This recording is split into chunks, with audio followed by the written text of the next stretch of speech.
I'm told shutting down government's terrible for the economy, just terrible. Simply not paying government workers chops something off GDP. President Obama said government workers are the customers of every business in this country. And the loss sounds enormous when you listen to him in the media, but economist Ben Powell says the opposite is true. The shutdown could be good for America.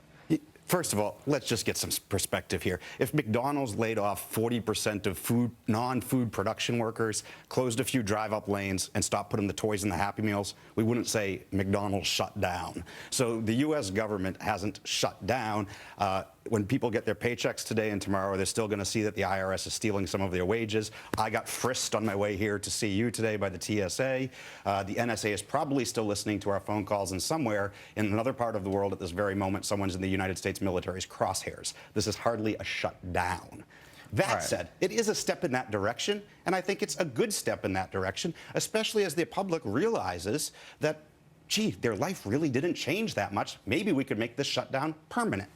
President Obama said we need to do this for the person working for the Agriculture Department, helping farmers make a modest profit.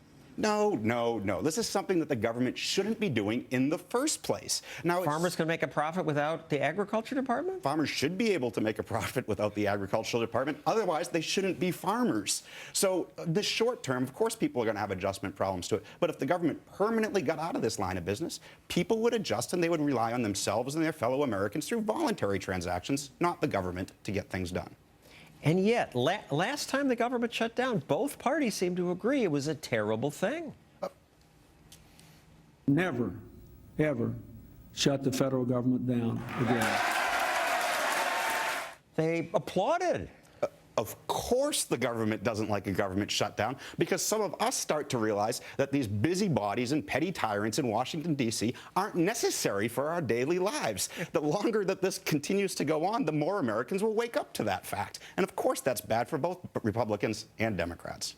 And the stock market last time did fine. This time there hasn't been a crash.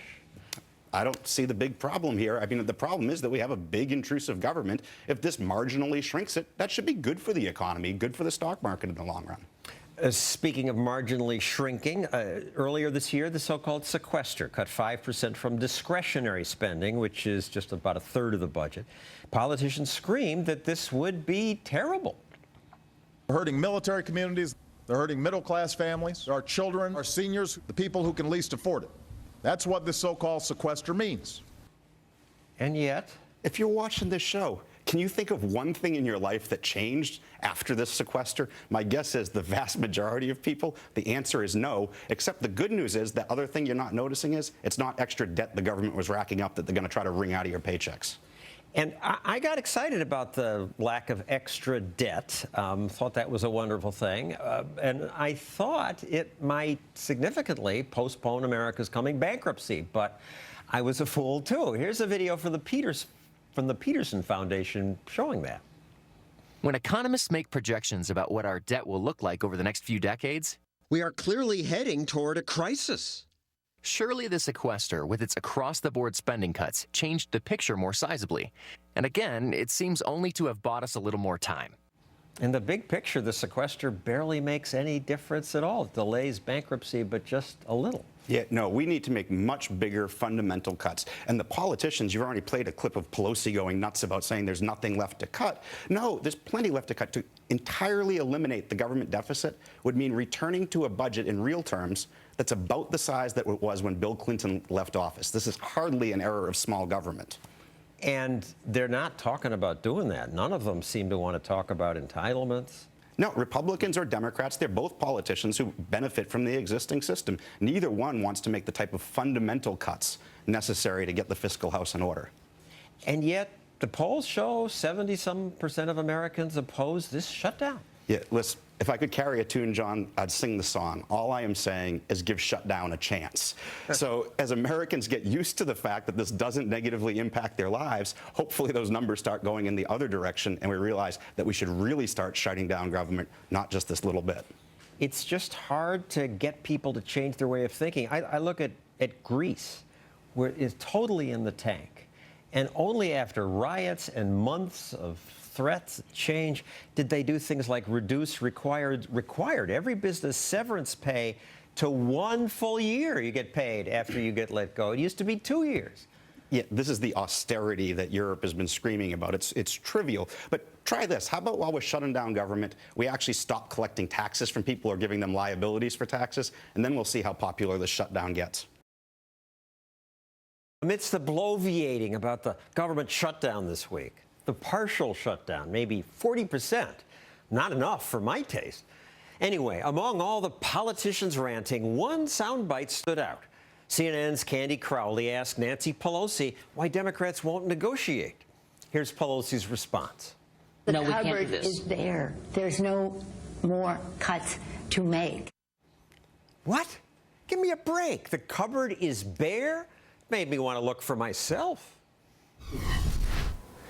Here's Nancy's cupboard. This is empty? No, it's filled with stuff. Lots of money and things we don't need. Remember this one, the study of pig feces in China yet? We don't need stuff like this. How about, another study. $100,000 for a climate change video game about aliens saving planets.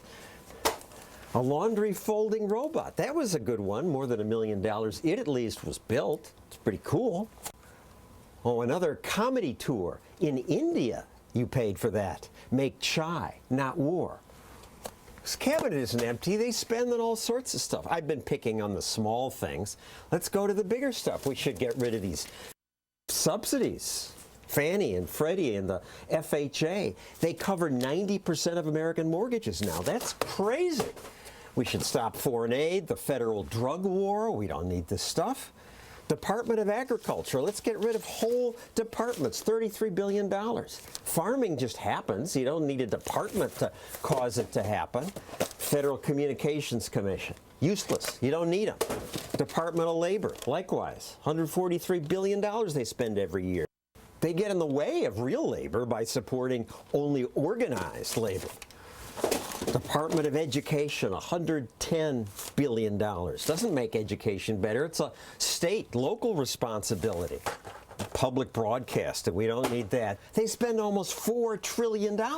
And she says the cupboard is bare? I'm not even including the big stuff, Social Security, defense, Medicare and Medicaid. That's most of the budget. Doesn't even fit in Nancy's cupboard. But there's just tons of money in here. It's not empty. She could cut lots of stuff. Maybe, if the shutdown goes on long enough, more people will realize we don't need government to be involved in so many things. And maybe those furloughed employees will find more useful things to do with their lives. And they'll say, my goodness, why did I waste my time in that dreary government job for so long? And then taxes will be lower, and we'll be freer, and the economy will boom, and we'll live happily ever after. I can dream, can't I?